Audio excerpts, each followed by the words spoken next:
Thank you so much for that kind introduction. I really appreciate the chance to be here and share the work that Erin and myself have done on this paper. I'm also excited and want to give a big thank you to Unruly for working with us and providing data, and also really coming to us with the problem that we addressed in this paper. They were finding that shorter form video ads were not performing as well as their longer form counterparts, and they really wanted us to dive in and find out what advertisers could do to make their short form videos or 6-second videos more effective. As part of this presentation, I've embedded a bunch of different videos to illustrate the effects we're talking about. These are in here purely for educational purposes. And these are ones that we called from YouTube. They're publicly available. And again, they're just here simply to illustrate the effects we find in the research. As you'd expect, basically 6-second ads are constrained in what they can do. And as a result, are likely to be less persuasive than longer form content. There's a whole host of reasons this is the case. The main one really is that with 6 seconds, it becomes very challenging to go through and depict causation or stories. So it's difficult to show the cause and effect that advertisers often want to do when illustrating what a product or service can do for you as a consumer. This is confirmed by a whole bunch of research, showing that longer ads are better at being more persuasive, they have better recall, changing attitudes, right? And they're of course better for going through and developing stories. The data we went through and took a look at in a qualitative manner, because this is a new area and we wanted to really explore different effects and themes that might emerge, were a whole bunch of ads from Unruly. We kindly got data from them, as well as performance data in terms of how long people viewed them, as well as engagement. We went through and also got a whole bunch of ads off of Facebook and YouTube that we scraped. And I had 2 GAs go through and actually screen record a whole bunch of ads off of Instagram and Snapchat, which we also analyzed. We went through and found as many articles as we could online that had talked about successful 6-second ads, and we included those as well. And then we kindly were able to interview 11 different advertising professionals with experience with 6-second ads, primarily in New York and London. And this really added a whole bunch of depth and understanding to some of the effects we were seeing in the data. There's 2 main strategies that we saw emerge. One is really matching what you're trying to do with an ad to what's possible in 6 seconds. And then the second strategy is going through and trying to basically pack as much meaning and as much information as possible into this limited time frame and into limited frames that you have in a 6-second spot.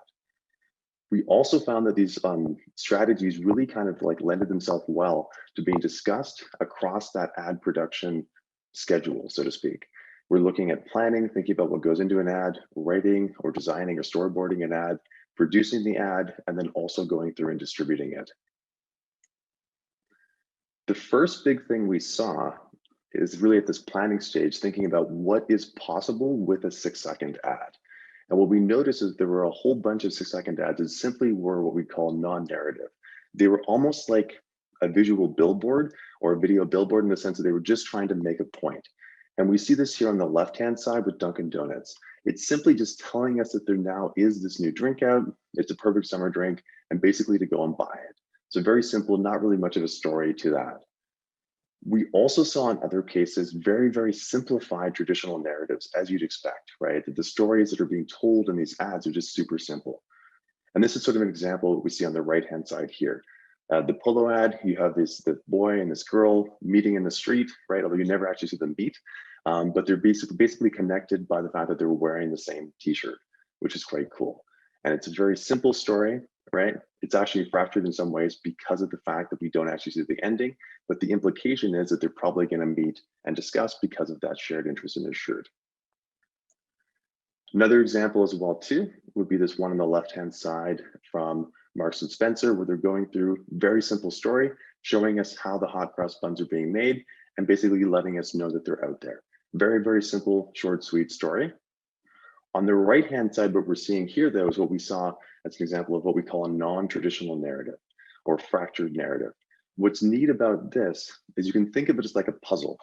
Rather than having all of the different story elements arranged in a sequential way, as you would typically see in a story that's being told, what we're seeing here on the right-hand side with this Marc Jacobs ad is that all these different pieces are being given to you as a viewer. There's not a whole lot of clear structure as to what this actual story means. And you as a viewer get to overlay your own interpretation or build your own interpretation from the pieces the advertiser gives you. And what's neat here is people often have very different understandings of what is happening in this particular ad. Some people think, she's skipping school. Some people recognize her as Kurt Cobain's daughter, right? There's a whole bunch of different meanings that can come from looking at that particular ad. When it comes to going through and actually writing or storyboarding an ad, one of the things that we noticed that was really important, or really common to more successful ads, was the fact that they leverage as much as possible information that people might have or inferences people can potentially make. So it'd be making use of things like stereotypes or archetypes, making sense of known associations around genres or stories, and leveraging all that information to pack as much meaning as possible into your ad. So this ad we're seeing here, this is an example of an ad that plays off of that stereotype that rock and roll people are going to destroy your hotel room. Another example, which is kind of fun, is taking a look at this one for Baywatch. And again, tons of brand meaning around this particular brand. And one of the most famous things is having people running down the beach. And of course, it makes use of that in this particular ad too. A quick note as well too, I just have the sound off on the ad so that it's easy for me to talk over them. So don't think that there's something wrong as you're viewing.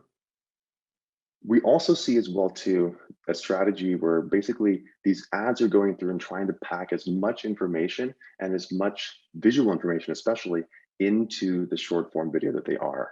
So here we see an ad for Lidl and we've got Heidi Klum in it. And what's interesting, which Erin pointed out because she's a film expert, is that it's atypical to have all of the different planes in focus. And so here we've got actually everything. It's hard to see because the video is a bit compressed, but everything is in focus, which is not what normally is done in an ad. Typically you use the focus to direct viewer attention, but here this enables basically you to be able to read information from all the different planes in the video. We also tended to see a lot of movement, very expressive acting as well too, to add more energy into the fact that these videos are often played without sound, as we're seeing today. This is another example as well of what we call stencil directing in the paper. The idea of going through and basically trying to cut out as much information as possible and only leave what is essential to construct meaning from an ad. So here, this is obviously a much longer process to go through and make these delicious looking s'mores, but we're able to see it in just a few seconds because they've cut out a whole bunch of different steps. We also saw that with the polo ad at the beginning. They showed the beginning, they showed them connecting by locking eye contact. We never actually see the ending of that ad, but we as viewers infer it and add that in ourselves. So for producers, it's really thinking about how can we film and how can we create videos that are going to basically enable or cue viewers to add in all that stuff that we can't include in just those 6 seconds. Another thing that's really important as well is the challenge of just using those 6 seconds.